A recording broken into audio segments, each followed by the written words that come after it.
Hi. Last week we met our family at Wakehurst Place in Sussex, and it was all beautiful. It was a lovely day and we had a great time. One of the bits of the garden that I really liked, especially at this time of year, was what they called an American prairie. I love wildflower meadows, but they can be difficult to maintain. And what I got from this was that you can have colour really late into the year, and it's also not necessary to have an almost prairie area to grow these plants.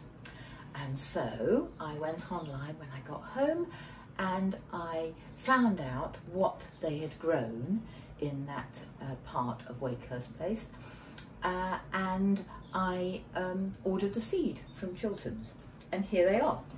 So I've got Rudbeckia triloba,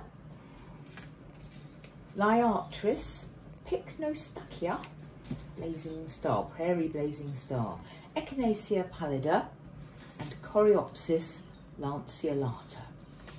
And I'm going to sow some of these right now, like this. So I shall spread out the seed onto a tray of moistened compost, like this. Quite thinly.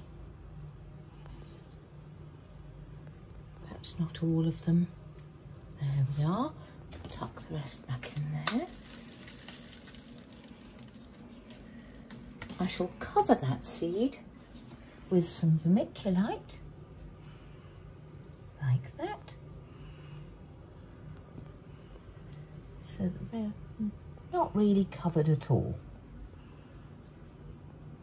I shall tamp it down to make sure that there's good contact between the seed and the soil.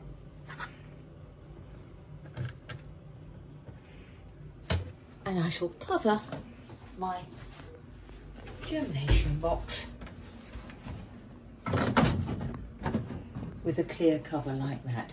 And I'm hoping that those Rudbeckia, oh, I've forgotten something, the label, Rudbeckia triloba. There we are, and they should germinate in a couple of weeks or so. The Liatris will need stratifying, so that will need a period of a couple of months in the fridge before I sow them. But I'm hoping for great things for next year.